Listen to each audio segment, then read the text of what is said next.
नमस्कार दोस्तों, मैं Sanjay Singh as a health guider and male nurses. जैसा कि मुझे बताया था कि कमेंट करके कि डायग्रामिक रूप में वीडियो बनाइए, तो मैं आगे की जो भी वीडियो होंगी मोस्टली डायग्रामिक रूप में बनाने की कोशिश करूँगा। तो जहाँ तक कि मैंने पिछली वीडियो में बताया कि चैम्बर किस प्रकार से होते हैं, किस प्रकार से सर्कुलेशन होता है, मैं डायग्रामिक रूप में उसे बताने की कोशिश करूँ।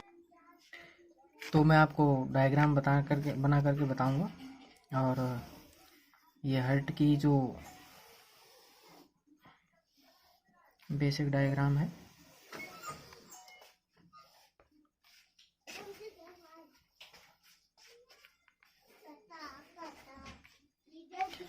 ये होता है राइट एट्रियम और ये होता है राइट एट्रियम और ये होता है राइट वेंट्रिकल और ये होता है लेफ्ट एट्रियम और ये होता है लेफ्ट वेंट्रिकल। अब हम बात करते हैं ब्लड किस प्रकार से हार्ट के अंदर आता है। तो जो डीऑक्सीजनेटेड ब्लड होता है वो इस प्रकार से आता है। जो अपर बॉडी पार्ट होते हैं उनमें सुपीरियर वेना कावा और जो लोअर पार्ट होते हैं उनसे इन्फीरियर वेना कावा।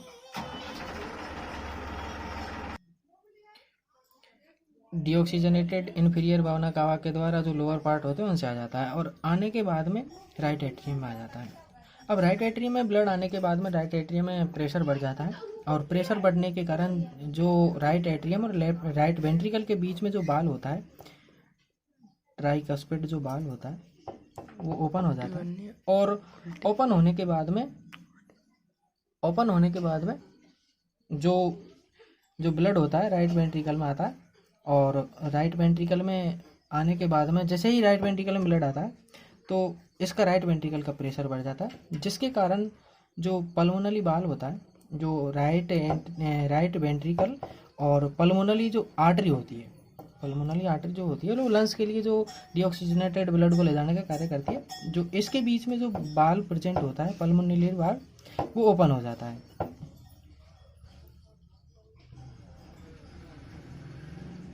ओपन होने के बाद में जो पल्मोनरी आर्टरी होती है,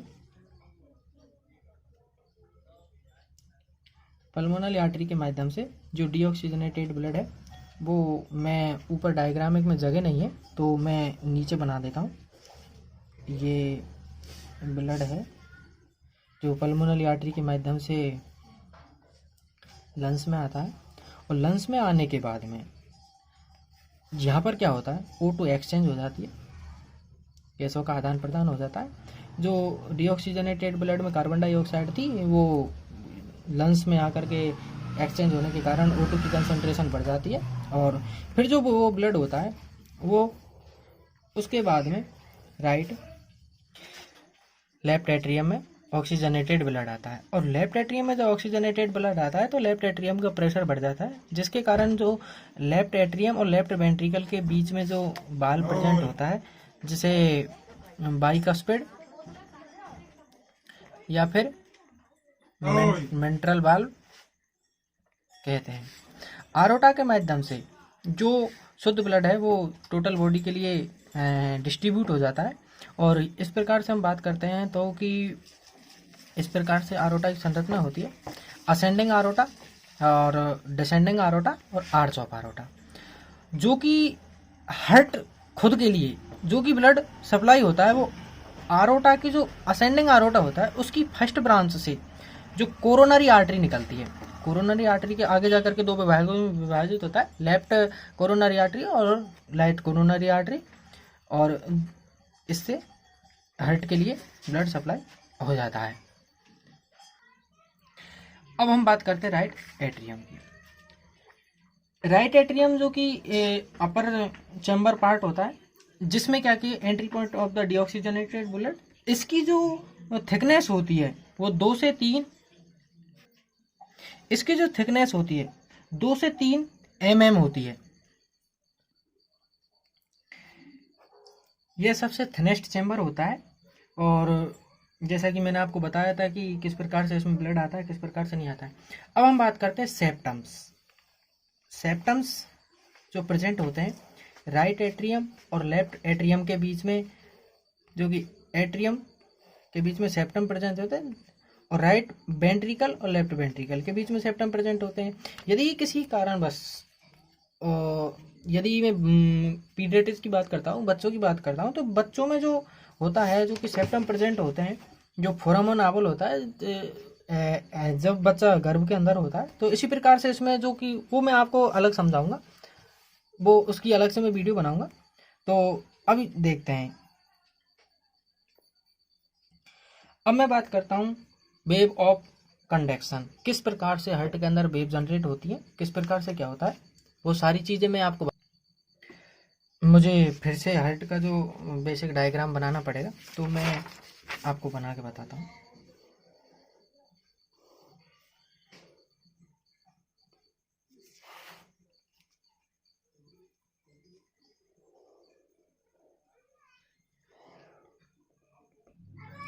अब हम बात करते हैं वेव ऑफ कॉन्ट्रैक्शन की। जैसे कि डायग्राम में मैं आपको only for wave of contraction किस प्रकार से जनरेट होता है वो ही बताऊंगा।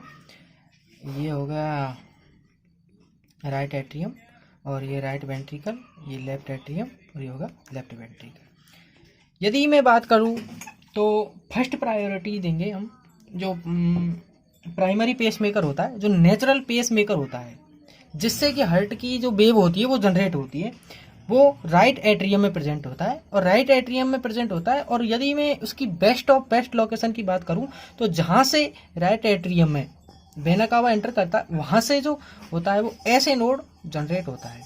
ऐसे नोड से वेव जनरेट होती है और ये अपनी जो वेवों को जो इम्पल्स करके कहाँ भेजता है, ए बी नोड को भेजता है। ए बी नोड कहाँ पर होता है, जहां पर जो ट्राइकस्पिड जो बाल होता है उसके नियरेस्ट पॉइंट में ए बी नोड प्रेजेंट होता है। और ए बी नोड से जो इम्पल्स आते हैं वो बंडल ऑफ हिल्स, जो कि राइट वेंट्रिकल और लेफ्ट वेंट्रिकल के जो सेप्टम होता है उसमें वेवो को ट्रांसफर करता है।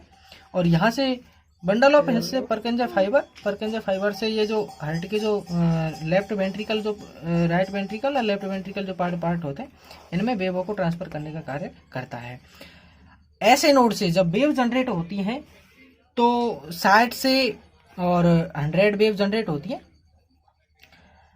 और जो 60 से जो 100 वेव जनरेट होती है उनमें जो कंडक्शन स्पीड होती है वो 0.5 मीटर प्रति सेकंड के हिसाब से होंगे।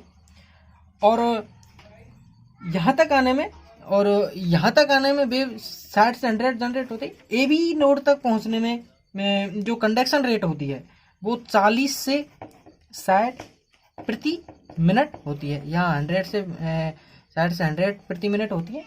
और इसमें भी कंडक्शन स्पीड का जो यदि हम स्पीड की बात करते हैं तो 0.05 मीटर प्रति सेकंड के हिसाब से होगी। ये इसको सेकंड पेस मेकर भी बोलते हैं। और यदि